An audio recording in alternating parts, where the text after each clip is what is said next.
ایک روایت لوگوں کے زبان پر مشہور ہے کہ اللہ تبارک و تعالی نے حضور اقدس صلی اللہ علیہ وسلم سے فرمایا کہ لولاک لما خلقت الافلاک، یعنی اگر آپ نہ ہوتے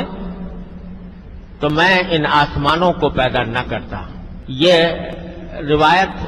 سند کے اعتبار سے تو یہ موضوع ہے، یعنی صحیح نہیں ہے، یہ حدیث کے طور پر درست نہیں ہے، لیکن معنی کے اعتبار سے بالکل درست ہے۔ یعنی واقعتاً حضور نبی کریم صلی اللہ علیہ وسلم کی ذات والا صفات اس کائنات کی تخلیق کا مقصد تھی۔ اگر آپ دنیا میں تشریف لانے والے نہ ہوتے تو اللہ یہ کائنات ہی پیدا نہ کرتا، نہ یہ زمین ہوتی، نہ یہ آسمان ہوتا، نہ یہ ہوائیں ہوتی، نہ یہ بادل ہوتے، نہ سمندر ہوتے، نہ یہ دریا ہوتے۔ تو اگر یوم پیدائش منانے کا کوئی تصور اسلام میں ہوتا تو سرکار دو عالم صلی اللہ علیہ وسلم کی یوم پیدائش سے بڑھ کر کوئی دن ایسا نہیں تھا جو اس کا مستحق ہوتا، لیکن کیونکہ تصور یہ نہیں ہے، اس واسطے حضرات صحابہ کرام کی پوری زندگی دیکھ لو رضی اللہ تعالیٰ عنہ اجمعین، وہ صحابہ کرام جو سرکار دو عالم صلی اللہ علیہ وسلم کے اتنے جانثار تھے کہ آپ کے منہ سے، منہ مبارک سے اگر تھوک بھی نکلتا تو زمین پر نہیں گرنے دیتے تھے، اپنے ہاتھ پر لے لیتے، اپنے جسم پر مل لیتے ہیں۔ ایسے عاشق، ایسے جانثار، لیکن پورے 100 سال صحابہ کرام دنیا میں زندہ رہے۔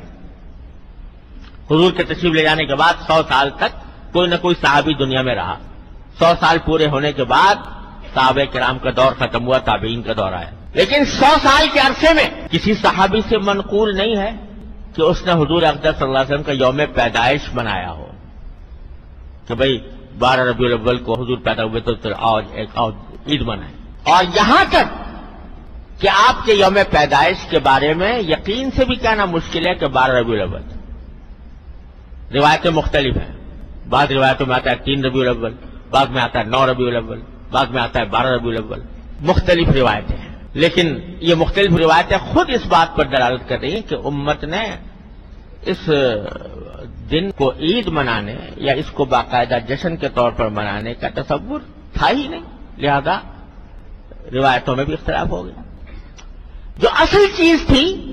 وہ صحابہ کرام نے پکڑ کر رکھی، وہ کیا کہ حضور اقدس صلی اللہ علیہ وسلم دنیا میں اس لیے تشریف لائے تھے تاکہ دنیا کے سامنے ایک بہترین زندگی کا نمونہ پیش کریں، جیسا کہ میں نے بھی آیت جو تلاوت کی کہ لقد کان لکم فی رسول اللہ اسوۃ حسنہ، خوب سمجھ لو کہ تمہارے لیے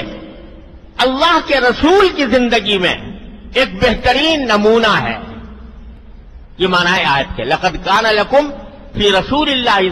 اسوۃ حسنہ، یقیناً تمہارے لیے اللہ کے رسول کی زندگی میں اسوہ حسنہ ہے، یعنی بہترین نمونہ ہے۔ اس نمونے کو دیکھو، ہم نے اس لیے بھیجا ہے سرکار دو عالم صلی اللہ علیہ وسلم کو تاکہ تم آپ کی زندگی کے نمونے کو دیکھو اور اپنی زندگی میں اس کو اپنانے کی کوشش کرو، اس کی اتباع کی کوشش کرو۔ یہ ہے مقصد آپ کو دنیا میں تشریف لانے کا۔ صحابہ کرام نے یہ حقیقت اس طرح اچھی طرح سمجھ لی تھی کہ کچھ ہو جائے لیکن سرکار دو عالم صلی اللہ علیہ وسلم کی سنت کی اتباع کو نہیں چھوڑیں گے۔ آپ کو اس دنیا میں بھیجا گیا تھا اس کام کے لیے، چنانچہ ان کا ہر روز کوئی دن خالی نہیں تھا جس میں رسول کریم صلی اللہ علیہ وسلم کی سیرت اور سنت کا بیان نہ ہو اور اس پر عمل کرنے کی کوشش نہ ہو۔ ان کا ہر لمحہ وہ اتباع سنت میں گزر رہا تھا، لہذا ان کو کوئی رسمی کارروائیاں کرنے کی ضرورت نہیں تھی کہ وہ رسمی کارروائی کر کے کوئی دن منائیں اور اس میں جلسے کریں اور اس میں خوشیاں منا کے چراغاں کریں۔ ان کے دل میں چراغاں ہو رہا تھا، ان کے دل میں تقویٰ کا چراغ روشن تھے، ان کے دل میں اتباع سنت کے چراغ روشن تھے، لہذا ان کو ان رسمی کارروائیوں کی کوئی ضرورت نہیں۔